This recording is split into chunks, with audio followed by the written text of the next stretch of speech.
कांग्रेस के जो अध्यक्ष है मल्लिकार्जुन खड़गे, इनको पार्टी की ओर से एक चिट्ठी भेजी थी कि जिसमें ये जिक्र किया गया था कि वंचित बहुजन अघाड़ी जो हमेशा बीजेपी आरएसएस के खिलाफ आवाज़ उठाती है वो इंडिया में शामिल होना चाहती है।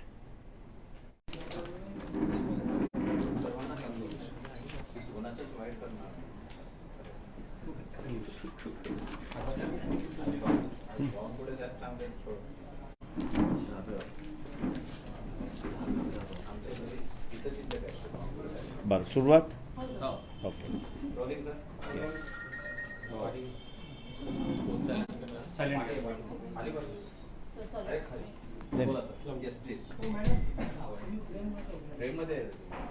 पाठव हां। 1 सप्टेंबर 2023ला काँग्रेस पक्षाचे असणारे अध्यक्ष मल्लिकार्जुन खड़गे यांना आम्ही असणारे एक पत्र लिहिलं होतं। अनेक काँग्रेस पक्षाचे वक्तव्य येत होतं की आमच्याकडे अजून असणारा वंचितचा प्रस्तावच आलेला नाही आणि म्हणून त्या दृष्टीने मल्लिकार्जुन खड़गेंना आम्ही असणारे एक पत्र लिहिलं होतं। ते त्यांच्या हँड डिलिव्हरी झालं होतं, मेलनीही त्यांच्यावर पाठवलं होतं आणि काँग्रेस पक्षाच्या वेबसाईटवरती सुद्धा पोस्ट करण्यात आलं होतं। त्या पत्रामध्ये आम्ही असं म्हटलं होतं की आम्हाला इंडिया ही जी आघाडी होते यामध्ये सहभाग व्हायचा आहे आणि सहभाग होण्यासाठी ज्या काही आपल्या अटी असतील त्या सकट आम्ही असं आपल्याशी बोलायला मागतो आहोत। आजच्या तारखेपर्यंत या पत्राला कुठेही उत्तर आलेलं नाही किंवा रिप्लाय आला नाही अशीच असणारी परिस्थिती आहे। काँग्रेस पक्षामधले ज्यांना अधिकार नाहीत किंवा ज्यांना काँग्रेस पक्षामध्ये सिरियसली घेतल्या जात नाहीत अशांचंच असणारं वक्तव्य त्या ठिकाणी वर्तमानपत्रातून येत आहे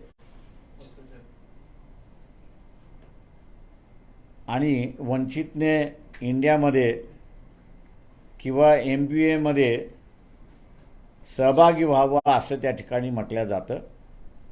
त्या सर्वांना माझं असणारं आव्हान आहे की 1 सप्टेंबरचं आम्ही लिहिलेलं असणारं पत्र 1 सप्टेंबरचं असलेलं पत्र जे आहे हे पत्र खड़गेंना लिहिलेलं आहे। काँग्रेसचे ते अध्यक्ष आहेत, त्यांच्याकडून उत्तर आलेलं नाही आणि म्हणून आमच्याकडून इंडियामध्ये जाण्यासाठी जो काही प्रस्ताव गेला पाहिजे तो प्रस्ताव आम्ही असायला पाठवलेला आहे। दुसऱ्या बाजूला लोकसभेच्या निवडणुका कधीही लागू शकतील अशी असणारी परिस्थिती आहे। सेनेबरोबरची असणारी युती आमची असणारी कायम आहे आणि झालेली आहे, परंतु शिवसेना आणि काँग्रेस, शिवसेना आणि राष्ट्रवादी जी काही आता शिल्लक राहिलेली आहे राष्ट्रवादी ती, किंवा राष्ट्रवादी आणि काँग्रेस या तिघांमधला सीट वाटप करण्याचा फॉर्म्युला अजून ठरत नाही। केव्हा ठरेल याची असणारी माहिती नाही आहे। शिवसेनेपर्यंत आम्ही असणारा हा मेसेज त्या ठिकाणी पोचवलेला आहे। कारण आपल्या सीट शेअरिंगच्या जागा झाल्या तर मग सेना आणि वंचित यांच्यामधला सीट शेअरिंगचा भाग त्या ठिकाणी सुरुवात होईल। सगळ्याच पॉसिबिलिटी लक्षात घेता, वर्स्ट कम वर्स्ट अशी असणारी पॉसिबिलिटी लक्षात घेता की कोणाचीच युती कोणाशीच होणार नाही असं आम्ही गृहीत धरून आम्ही असणारा महाराष्ट्राच्या 48 जागेंची लोकसभेची तयारीला आम्ही लागलेलो आहोत. आम्हाला असणारं साधन कमी असतात आणि म्हणून आम्हाला असणारा अगोदरपासून त्या ठिकाणी कामाला लागावं लागतं. उद्याचा असणारा यांची युती झाली, सेनेबरोबरचं मग आमचा जो वाटाघाटीचा भाग आहे तोही त्या ठिकाणी असणारं सुरुवात होईल. तो होत नाही असं समजून आम्ही असणारा 48च्या 48 जागा आता असणारा लढवण्याची तयारी त्या ठिकाणी सुरुवात केली आहे.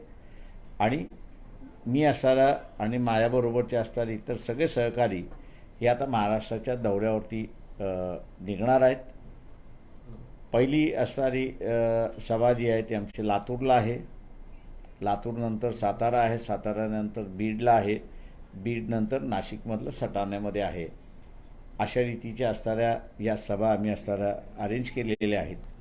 उद्देश हाच आहे की आपण कधीही निवडणुका होऊ शकतात असं ग्राह्य धरून आपण तयारीला लागलो पाहिजे, ही आमचं मानस आहे. आपण आत्ता विचार प्रस्ताव संदर्भात काय एक गोष्ट होती की काँग्रेसच्या नेत्यांनी सांगितलं होतं ज्यावेळी इंडियाची बैठक होती त्यावेळी तुम्ही प्रस्ताव द्यावा. तुमचं म्हणणं होतं की आधी त्यांनी आम्हाला अप्रोच करावं, त्यानंतर आम्ही डिसाईड करू. तर नक्की कुठे गणित बारगलं? प्रश्न असे, आम्ही असणारा प्रस्ताव आमचा दिला.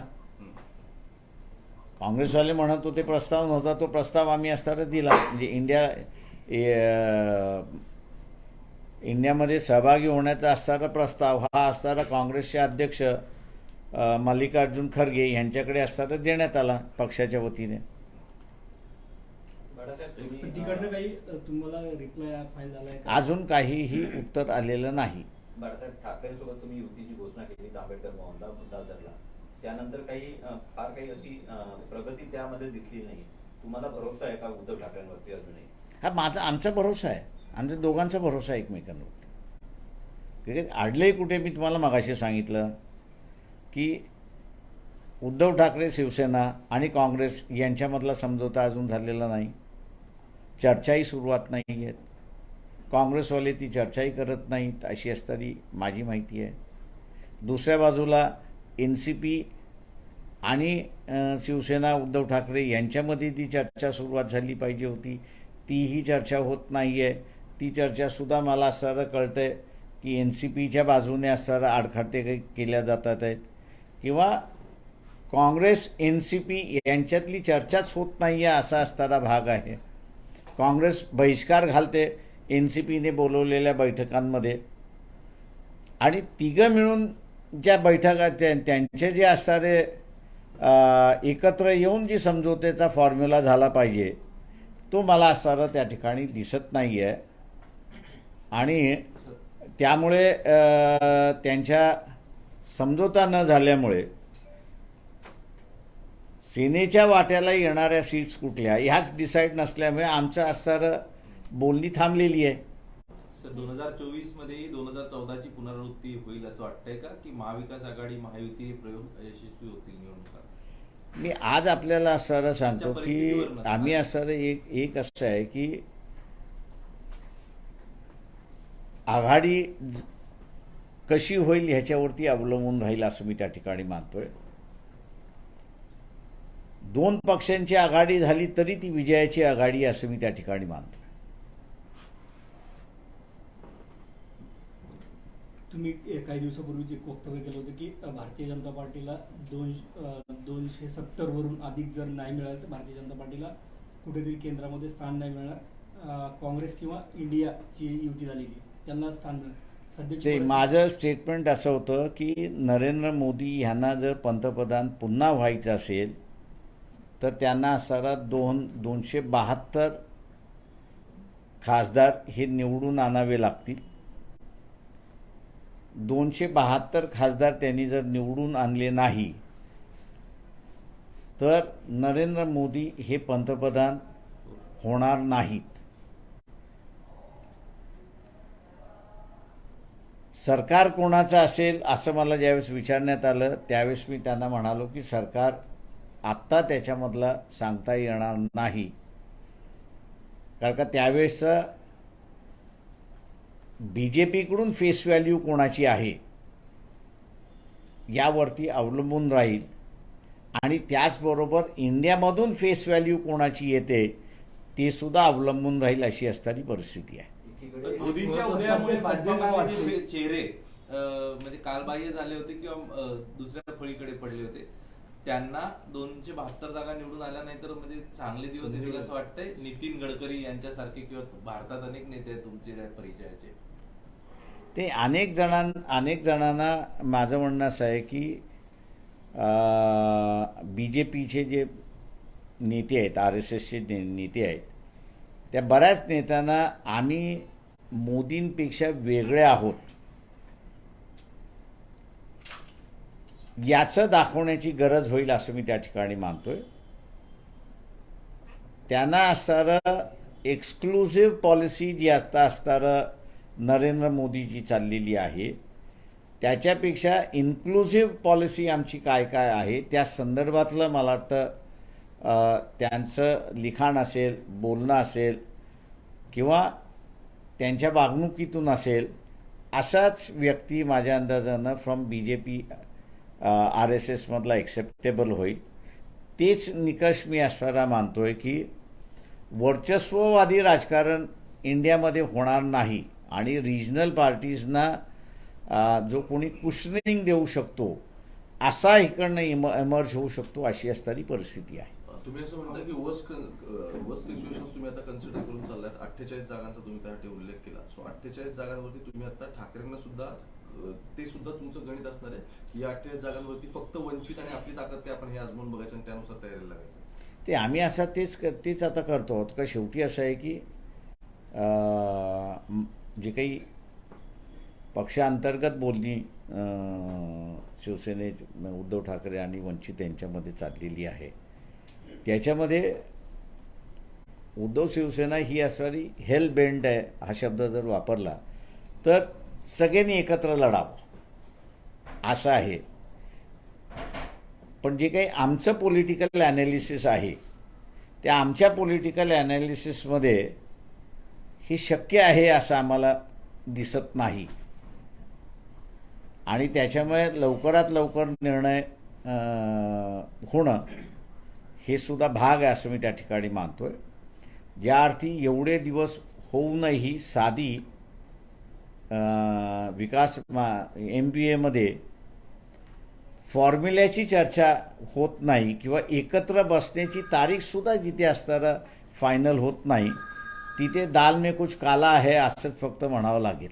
काँग्रेससोबत एक लढणार असं वाटतंय की लोकसभेच्या निवडणुका कधीही लागतील. दुसऱ्या बाजूला महाविकास आघाडीचे जे मित्रपक्ष आहेत त्यांच्यामध्ये चर्चा होत नाहीये. तुम्ही सुद्धा त्यातला एक भाग आहात.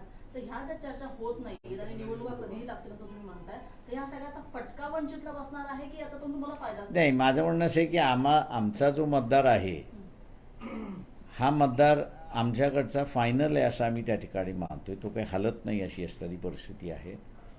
उलट आम्ही असं गेन होत चाललोय असं आम्हाला एकंदरीत दिसतंय. पण आम्ही असं म्हणतोय की पॉलिटिकल गेनपेक्षा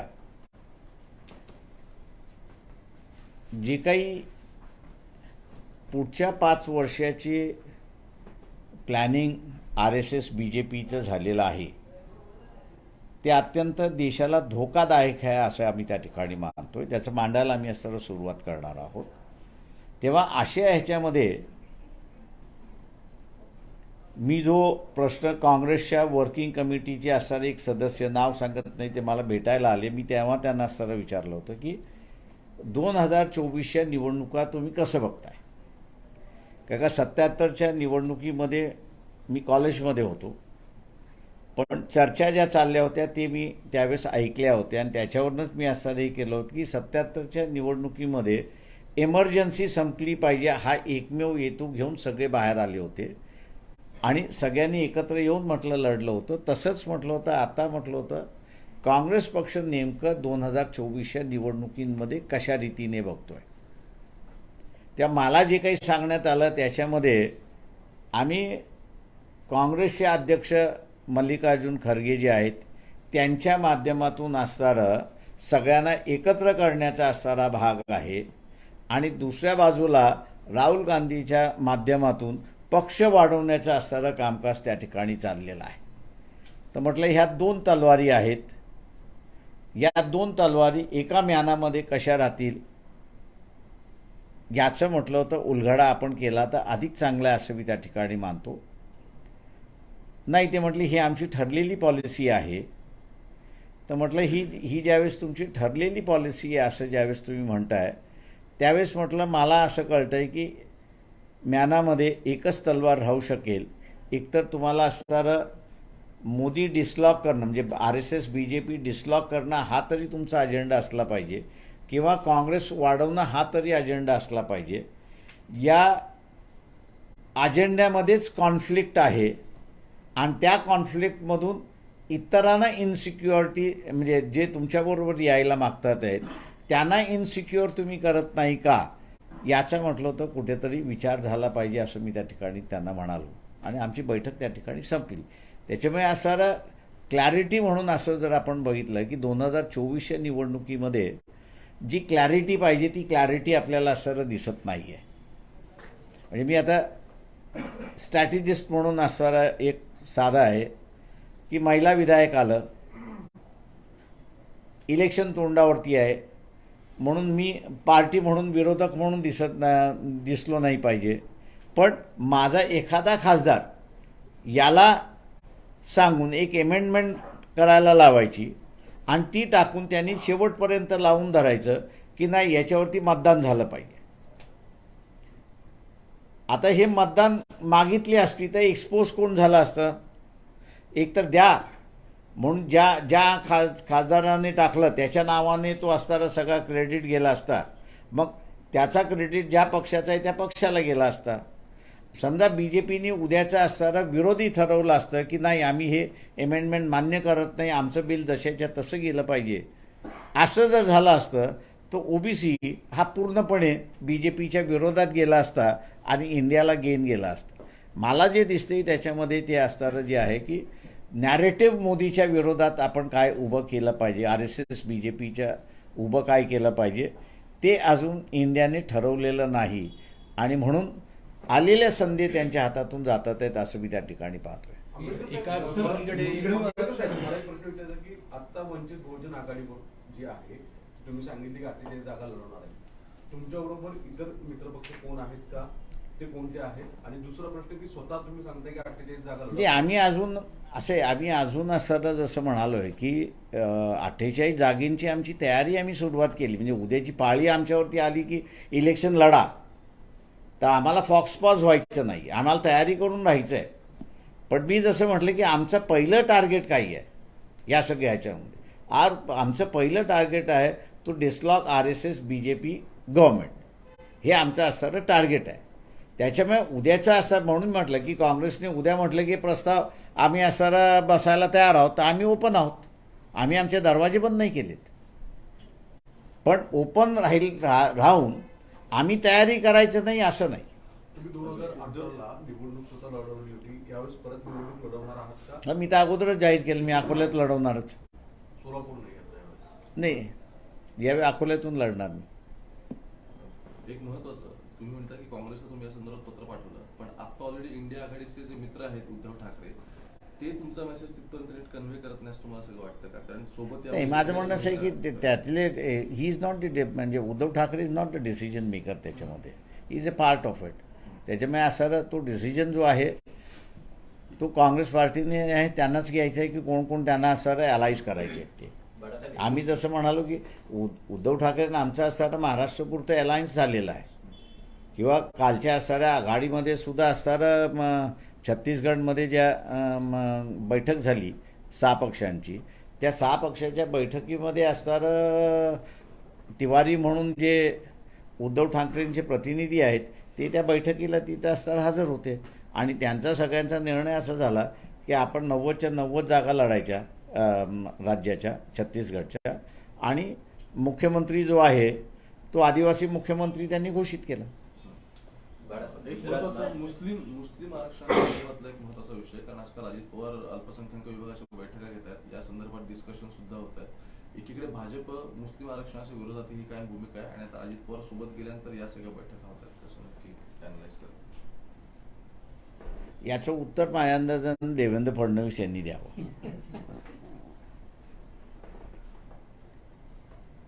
सर, याच्या- गुजरातमध्ये शरद पवार जातात, अदानींना भेटतात किंवा त्यांच्या कार्यक्रमाला हजेरी लावतात. एकंदरीतच या अनुषंगाने कसं बघताय एकंदरीतच? ते मी तेच म्हणालो ना की काँग्रेस पक्षामध्ये प्रचंड मोठ्या प्रमाणात गोंधळ आहे. एका बाजूला राहुल गांधी पूर्ण ताकदीने अडानीच्या विरोधात आहेत आणि ते आजही आहेत, त्याच्यामध्ये कोणाला शंका घेण्याची त्याच्यामध्ये कारण नाही.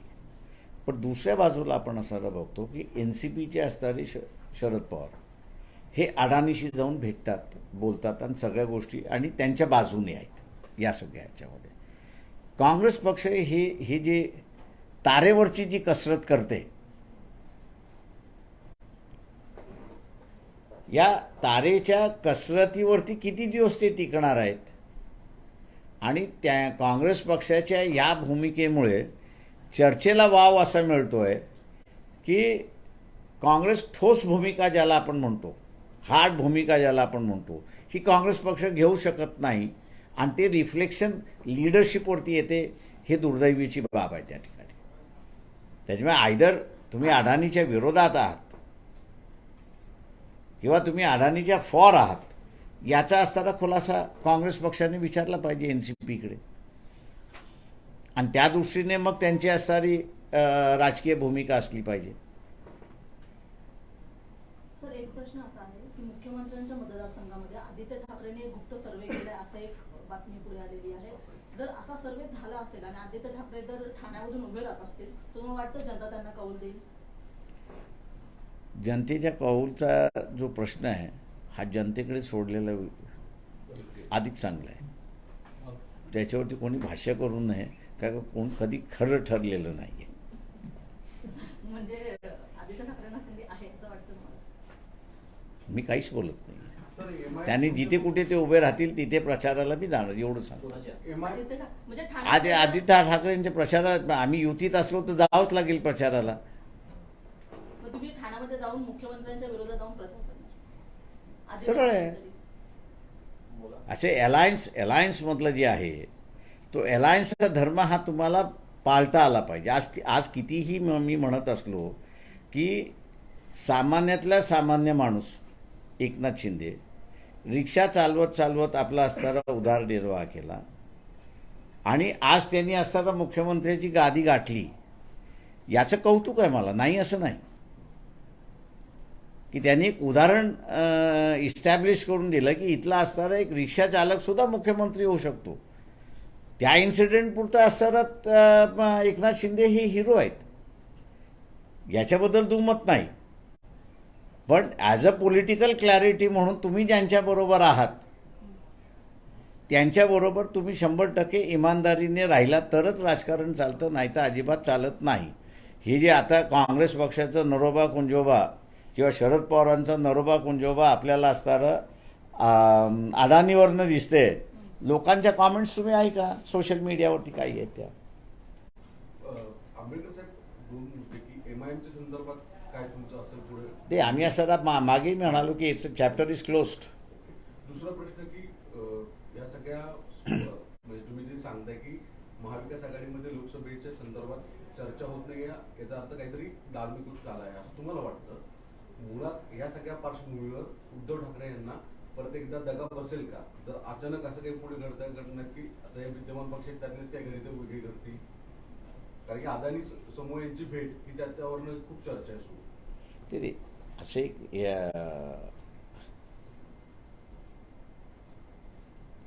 परिस्थिती त्याचं उत्तर देईल एवढंच मी फक्त त्या ठिकाणी आता नमूद करतो. त्याच्या पलीकडे हे नाही आहे, कारण का शेवटी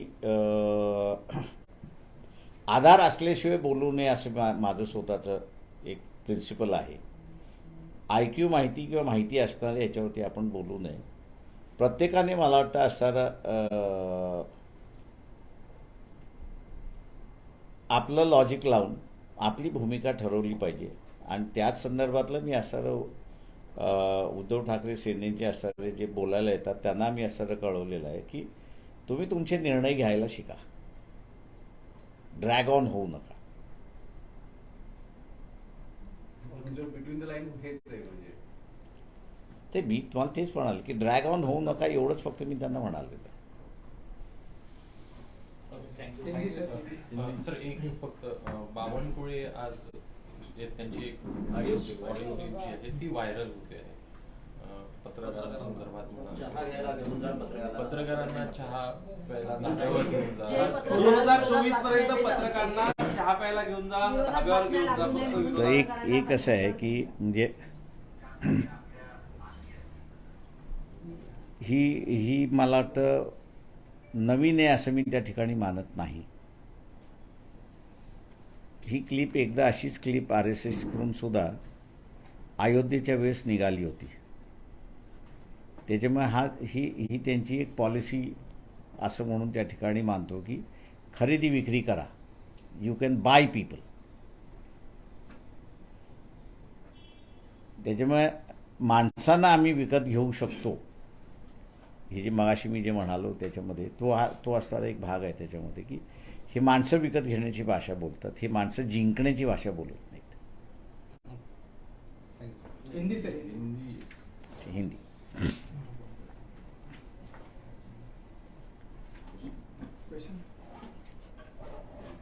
सुरुवात करू हाँ. 1 सितंबर 2023 को कांग्रेस के जो अध्यक्ष है मल्लिकार्जुन खड़गे,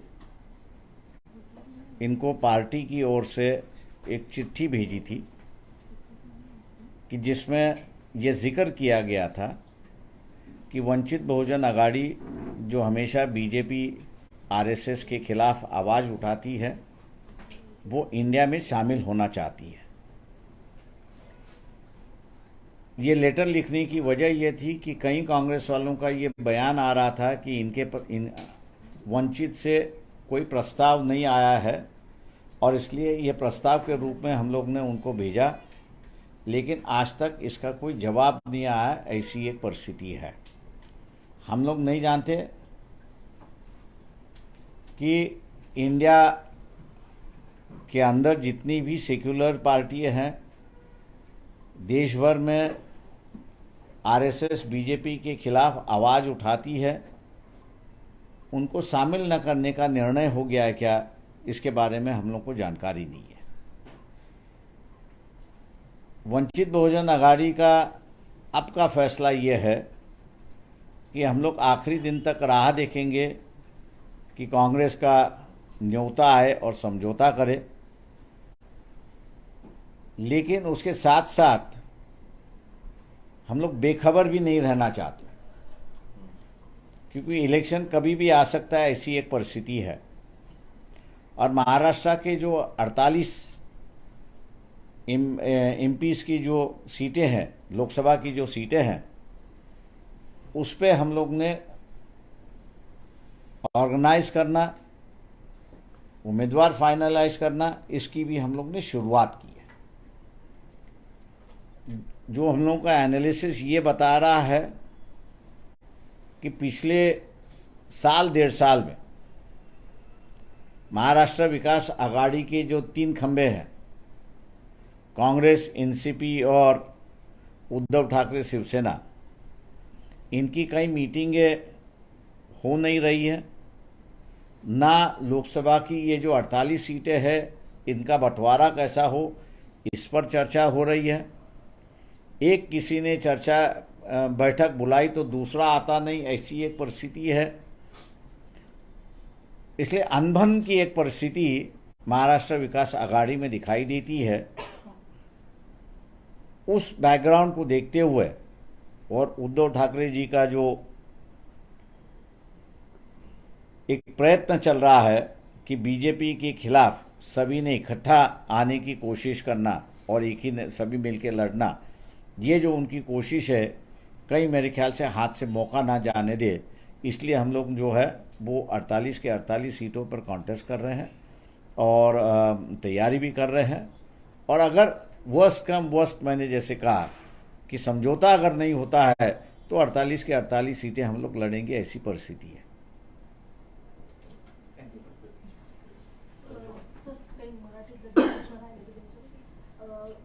काल नागपूरमध्ये जी पूर परिस्थिती निर्माण झाली होती त्याच्यामध्ये देवेंद्र फडणवीस फडणवीस जेव्हा तिकडे पाहणीसाठी गेले होते तेव्हा जे स्थानिक नागरिकांचा जो राग जो संताप झाला होता तेव्हा फडणवीसांनी एका व्यक्तीला हाताने ओढून पुढे केलं आणि त्याच्यानंतर त्याच्या घरी गेले. तर या व्हिडिओवरती सध्या खूप व्हायरल झालेला त्याच्यावर टीका देखील होत आहे.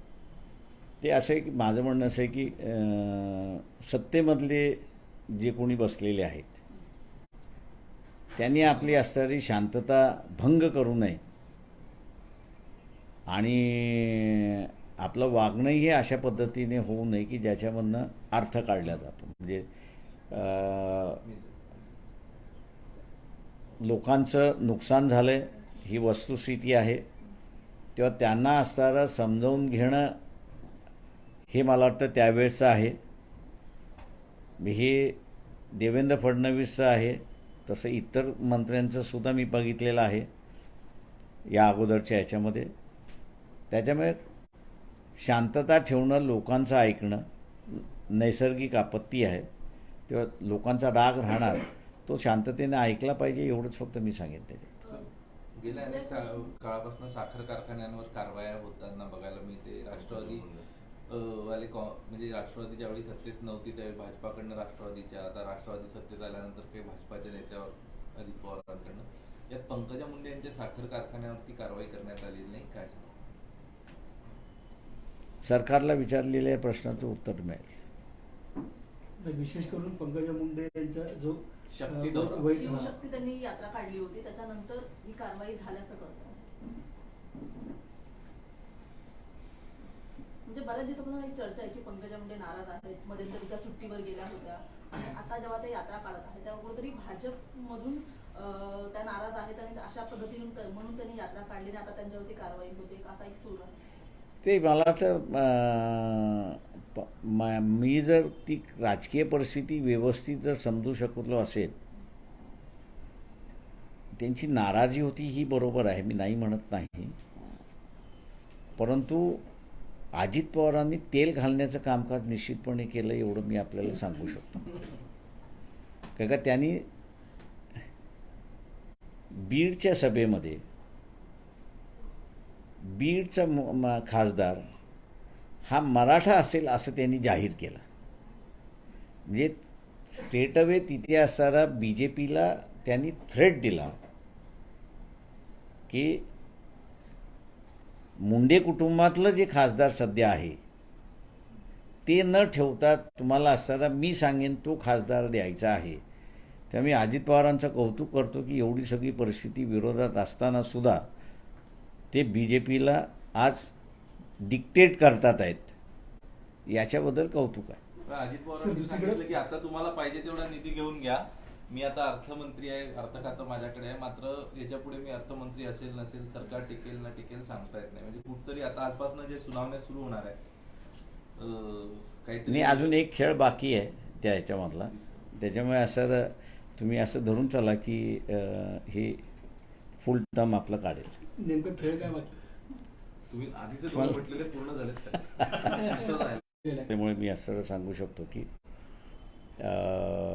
गणवेशाचं जे होतं ते घाई गर्दीमध्ये असणारं घेतलेला तो निर्णय होता त्या सगळ्या ह्याच्यामध्ये, आणि तो ज्या पद्धतीने इम्प्लिमेंट करण्याच्या बघत होतं सर्व शिक्षा अभियान, त्या ह्याच्यामध्ये तो टाईमटेबल ला फॉलो करणं हे पॉसिबल नव्हतं.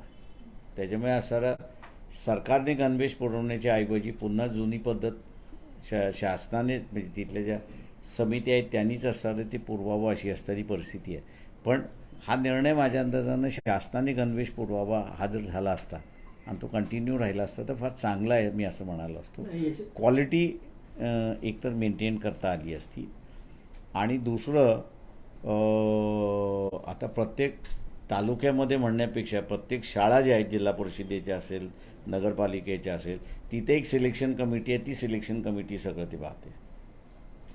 सर बेडक गांव में जो प्रवेश द्वार तोड़ने के बाद अम्बेडकरी समुदाय जो है वो लॉन्ग मार्च निकाल रहे हैं मुंबई में, तो उसको आप किस नजरिए से ये मुझे नहीं पता कुछ, मैं जानकारी लेके आपसे बात करूँगा. ठीक है, थैंक थैंक यू. यू.